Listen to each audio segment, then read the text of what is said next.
Hello mga kabibig! Welcome back sa ating bagong YouTube channel. Ito ang pinakamaingay nga YouTuber sa balat na YouTube.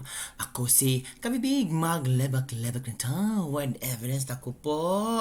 Grabe, sinupalpal ni Rodante Marcoleta. Ito si Congresswoman Luestro. Sabi ng mga ilang netizen, dapat lang kasi paepal, oo. Kung ano-ano ang mga pinagsasalita. Nakitaan ni Congressman Marcoleta na buta sa kanyang statement, sinupalpal niya.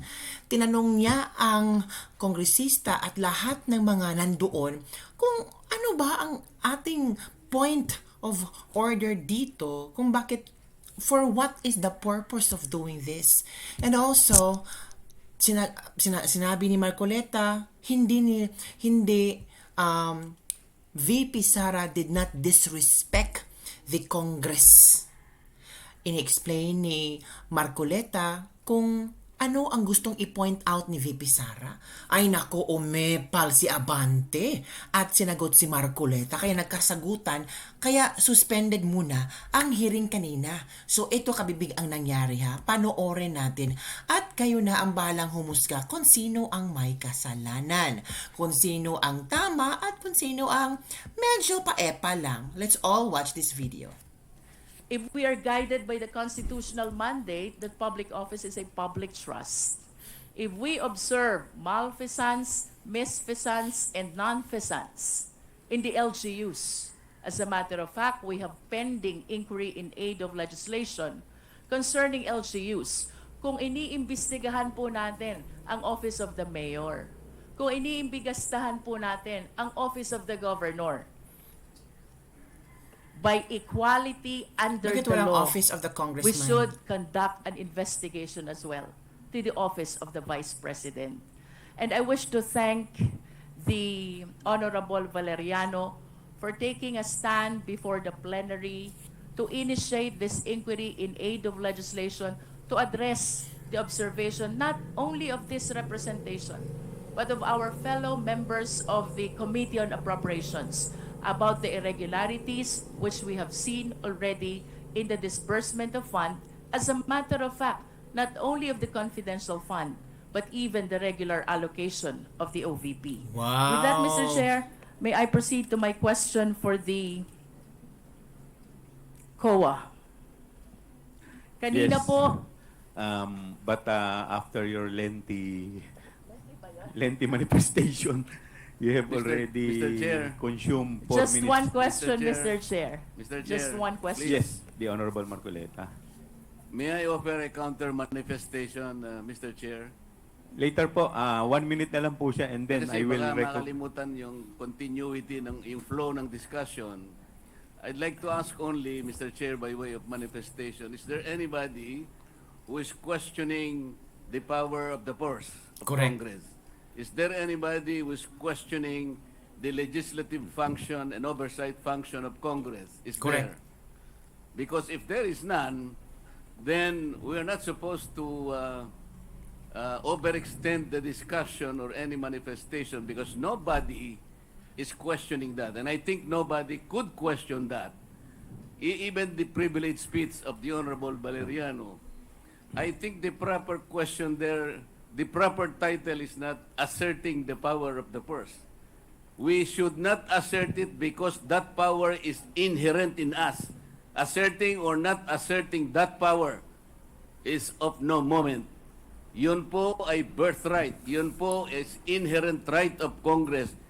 And let me make of record, the office of the Vice President, to my mind, did not undermine the power of the purse. Correct. When she personally came in the first hearing and presented herself, including the budget by way of a PowerPoint presentation, she made a presentation, Mr. Chair. And after that, she made a categorical statement that she said, I forgo, Madam Chair, I forgo my opportunity to defend the budget of the Office of the President by way of question and answer, and instead I leave it to the discretion of the House of Representatives on their decision to decide on the proposal as presented. This is a very respectful answer. Correct. Mr. Chair, I did not find any offensive remark in that particular statement.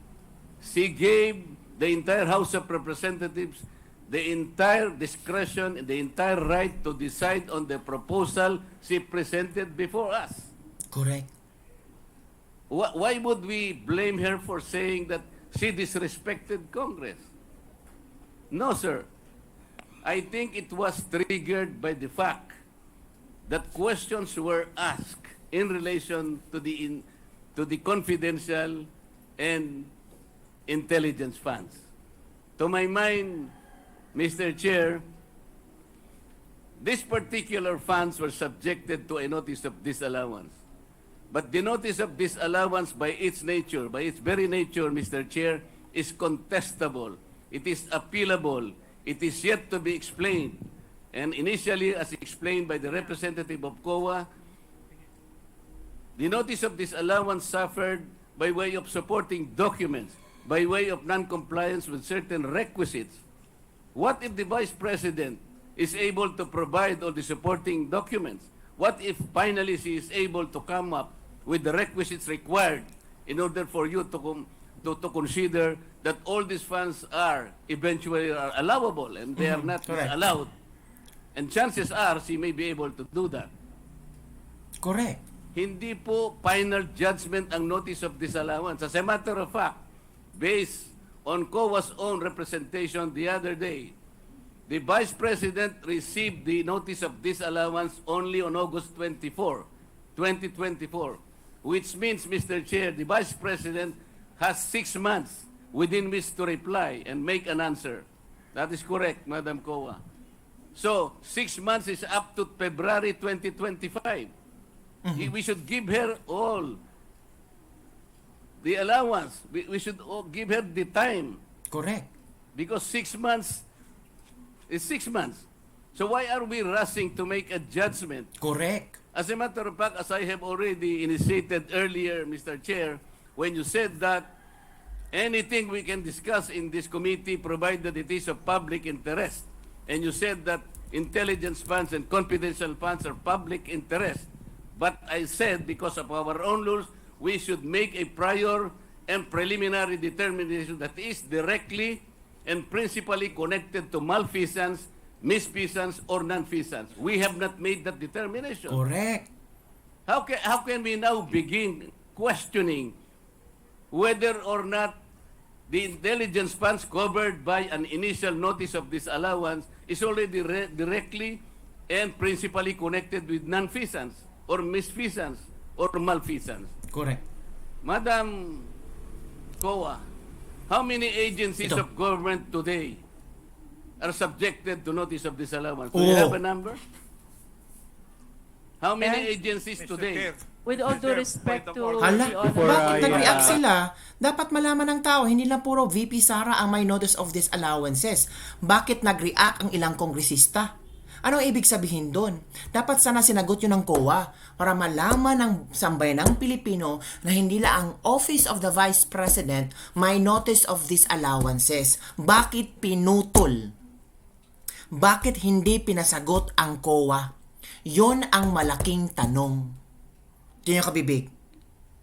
Dito, makikita nyo ba na ay natakot ang ibang kongresista? Ay natakot malaman ng sambayanang Pilipino? Matabunan ang notice of disallowance ni VP Sara, mas malala pa pala ang ibang ahensya. Di ba kabibig? Posibleng ganon. Bakit? Bakit biglang nagsalita ang mga ibang kongresista after Marcoleta asked the COA kung ano-ano at sino-sino pang ahensya ang may notice of disallowance? Tinay yung kabibig mangyari. That is a question I will leave, and I will Correct. terminate my manifestation, Madam. Yes, but I will. I I believe, would like Mr. to Chair, respond. that this is still my time. Yes, but I would like to respond to your manifestation, Congressman Marcoleta. Parliamentary Let inquiry, me. Mr. Chair. Parliamentary inquiry. What is the parliamentary inquiry of the I would like honorable? to ask the Honorable Marcoleta, is he rebuking this committee? Rebuking? What is the question, Mr. Chair? Are you rebuking this committee? Why am I supposed to rebuke the committee? I am You not. have been saying things for a while. What? You have been rebuking this committee. Hala, paano? You are saying that. We're not blaming the Vice President on this. I Honorable asked the Marcoleta, question. we I asked are the not question. blaming You do not have the right to depend on that. 1 minute suspension is declared by the chair. Move to suspend. Nagawa na ang drama. So, hindi na makasagot ang COA. So, meron ng dramang nangyari. Oh, grabe si Abante. Oh, galit na galit. Oh, galit na galit. Naghanap ng ng ang tawag dito. Yung tawag dito, pang script niya para hindi makasagot ang COA. Kasi may tanong may tanong si Marcoleta. Sana that time sinagot na ng COA. Matapos na lahat, 'di ba? Hindi lang Office of the Vice President pala ang may notice of disallowances. Naku, alam niyo na, kabibig, kayo nang bahala. Kayo na ang bahalang mag-react sa nangyayari ngayon. Kayo na ang bahalang magsabi kung sabi ni VP Sara scripted daw. Nako po, kayo na mga kabibig, basta bahala na kayo dyan sa video. Nakita nyo na, tingnan nyo, nag-usap-usap sila. Nasaan si Marcoleta? Nandyan si Marcoleta. Tingnan natin kung sino ang lalapit kay Marcoleta. Naku, baka may magsalpukan ang magboxing dito mga kabibig ha.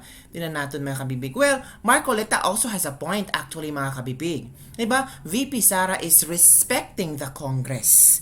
VP Sara attended the first hearing. Pero ramdam ni VP Sara, iba yung pag-atake. Maraming mga sinasabi ng mga ibang kongresista. And in fact, VP Sara had an interview regarding sa mga nangyayari, di ba mga kabibig? So, yan ang nangyayari kabibig. Tingnan natin kung ano ang susunod na mangyayari dito.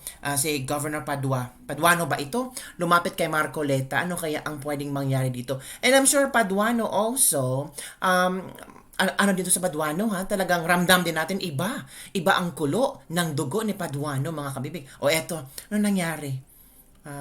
Baka nag-usap lang sila kabibig. Ala, parang galit si Paduano yata kay Marcoleta. Ay, nako. Hala, grabe. Ano nangyari? Ano kaya ito, no? Sana may nakakuha ng video, no? Para alam natin kung ano ang kailang pinag-uusapan, mga kabibig. Nako, mga kabibig, parang ang gulo ng Congress natin ngayon na. Pero, alam mo kabibig, no? Alam nyo naman natin na si VP Sara ay sumasagot na at sasagot pa sa notice. Ay, naku, ano nangyari? Magsuntukan sila? Naku po! Naku, ano nangyari? Parang naku, kalma lang, Marcoleta. Naku, mga kabibig. Anong nangyari? Naku, mga kabibig. Nangyari kabibig. So, yun na nga kabibig yan ang nangyari sa Congress. Deliberation iyan ng House hearing on OVP budget utilization, mga kabibig. Okay, so yun lang po mga kabibig ang ating latest lebak-lebak for today. Na-shock kayo, no? Ako din na-shock kung ano ang nangyari. Para itang magsuntukan ng ating mga kongresista. Nako. Ay, nako.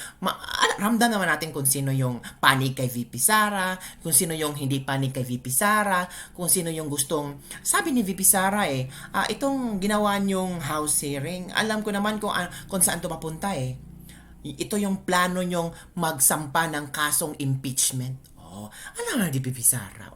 Hindi naman boba si VP Sara. Hindi naman siya tanga na hindi niya alam kung saan patutungo itong mga ginagawa nila. Di ba mga kabibig? So talagang, so talagang puro VP Sara, for 2 years na mga kabibig, puro Duterte na lang ang laman at isip at puso ng ibang mga politiko.